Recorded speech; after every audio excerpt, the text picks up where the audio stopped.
It's impersonal. The awareness that is your true nature is exactly, literally, exactly the same as everyone's awareness. All human beings share the collective same awareness, impersonal. It's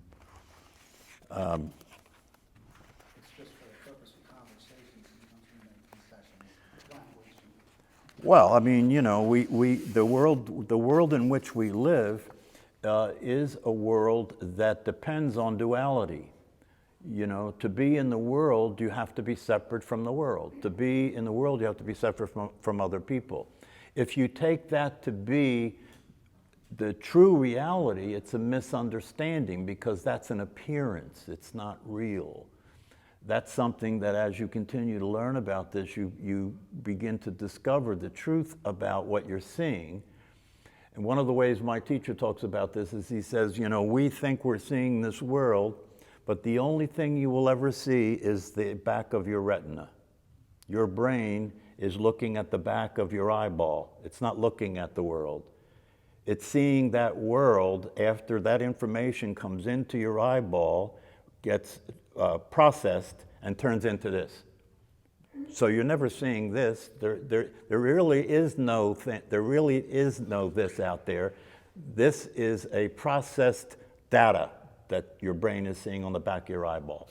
There people are in the ancient teachings, they talk about the ordinary state of consciousness as a dream state, that you're dreaming this, you know, that this, you're not awake, you're dreaming this, and the dream you're having is being produced by your past conditioning. Your brain is producing this dream that you're having right now through past conditioning, but it's not actual reality. And when you say, see, the thing that makes answering questions like this difficult is the questions being spoken from the view of a personality. So when you say it's so hard to have to change and our brains are against it, our brains are not against it. The brain is like a computer. If you put garbage in, garbage is going to come out.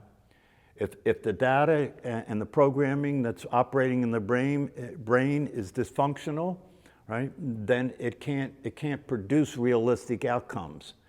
So we're not in opposition to the brain, right? The brain is like a dumb computer in a sense. It's a magnificent organ. You know, it's the most complicated organism in the universe with over 100 billion neurons, right?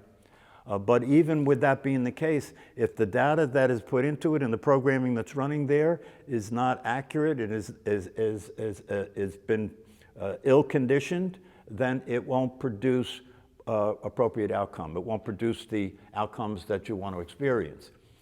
It's very important to understand that what we're talking about here in terms of this natural state is not something that's going to happen. It's not something you can practice and make to start happen. It's always been happening. It's always been happening. You're already 100% the awareness. You're already 100% there, right? But your attention isn't. That's why in the practice of meditation, we're practicing it, what you're doing with your attention, moving your attention away from the thinking activity when it's producing a mistaken identity and it's producing mistaken understanding about what's real and what's true. So it takes time to do this. You know, this is not gonna happen overnight, and you have to develop understandings about this so you can at some point see the truth. If you get the truth in bits and pieces by listening to teaching, right, eventually what will happen is you will begin seeing things as they are. You'll begin seeing the truth, the whole truth and nothing but the truth. You'll be able to see the truth. But since you've been subject to conditioning, right, that's your orientation. That's what you're using to live your life with, right? Through practice, gradually that weakens and you begin to see things more clearly as they actually are. And as you have more and more experience with this, at some point the whole thing shows up and you see what's actually happening, and then you can be in your life as the awareness and gradually come out of the ignorance, gradually come out of the misunderstanding, gradually come out of the unworkable realities that are being produced by the brain and by your past. One way to think about this is that When we're practicing meditation, we're not going to make anything happen.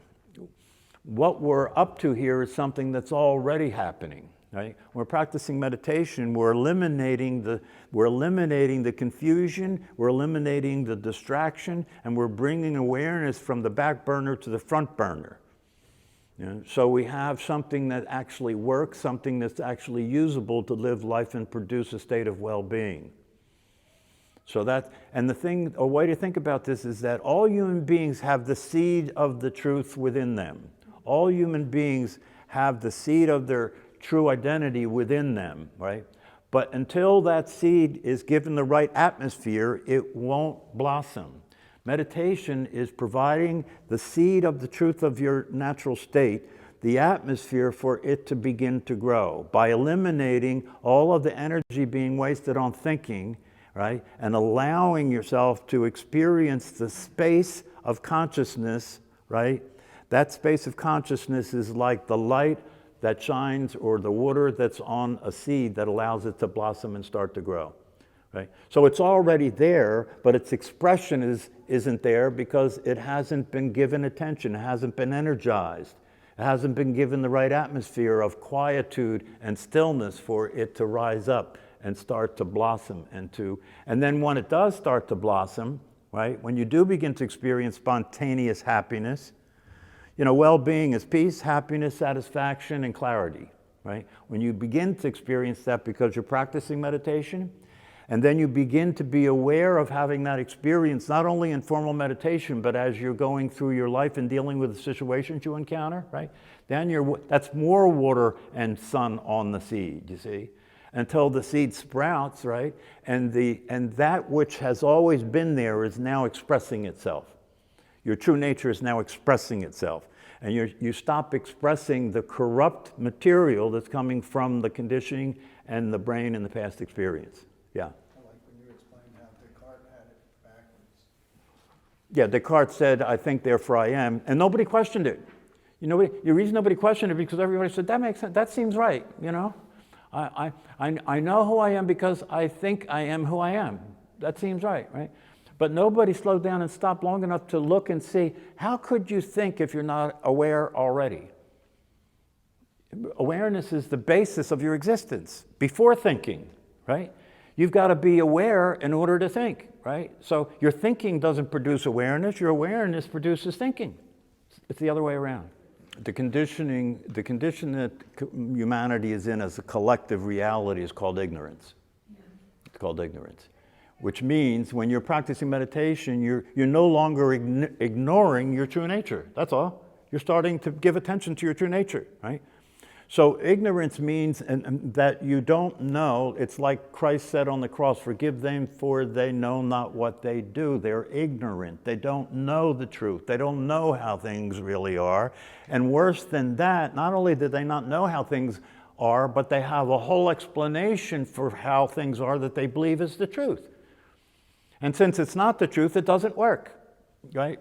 But they're so committed to that reality, right? Everybody in the world is committed and convinced that what they consider to be real is real, even though that reality is nothing other than a function of agreement.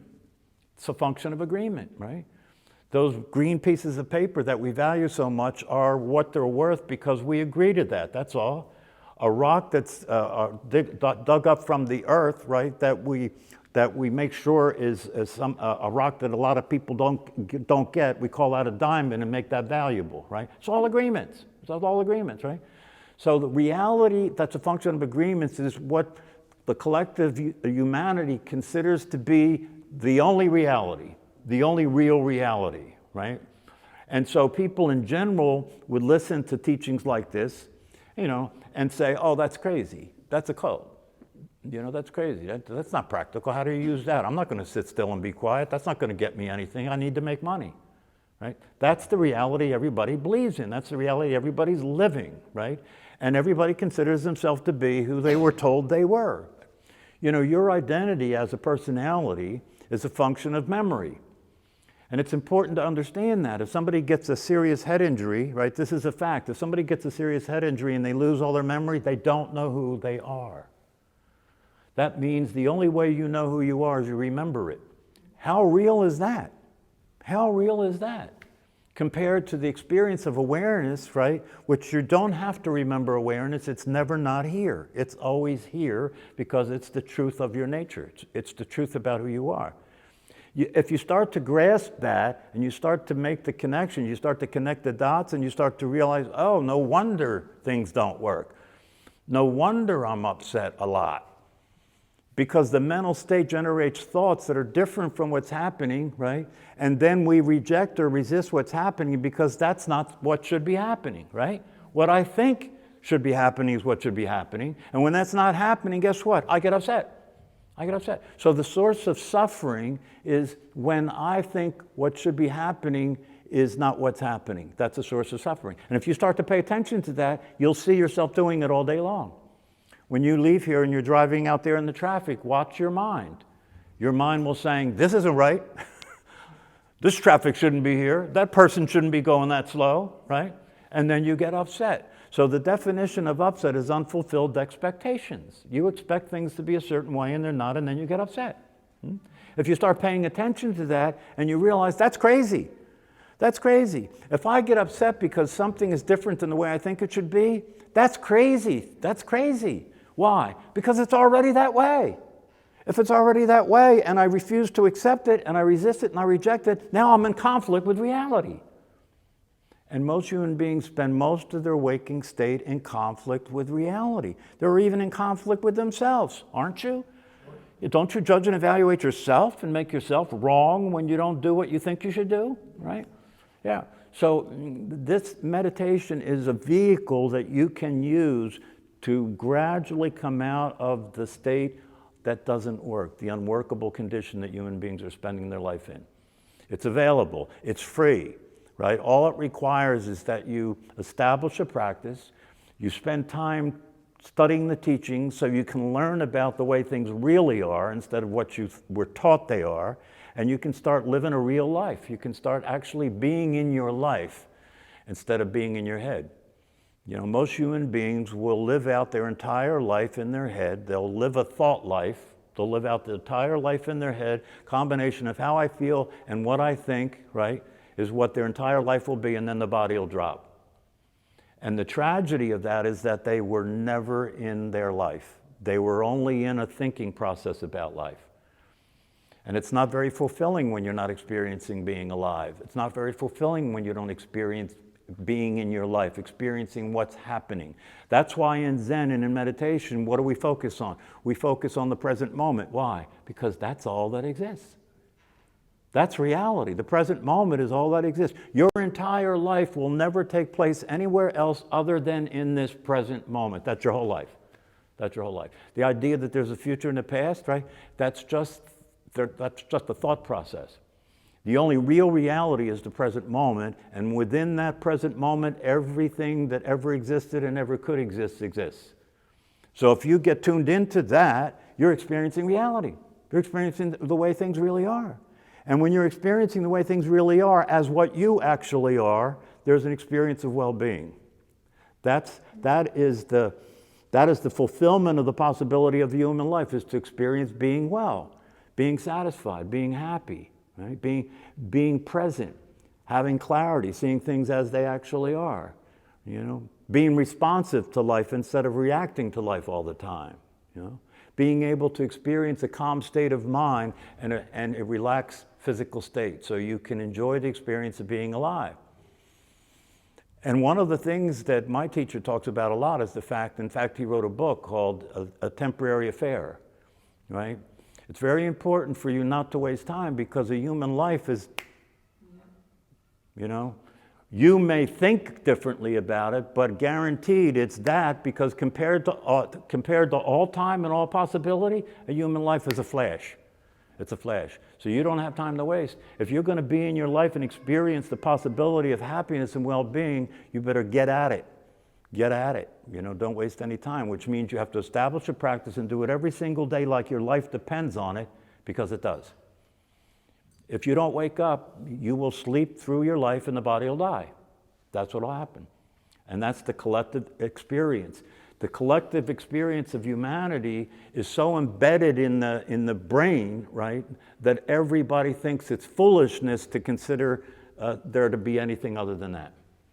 When in reality, what there is other than that is the reality, and what the brain has it that is real is a mistaken conditioning. It's a mistaken conditioning.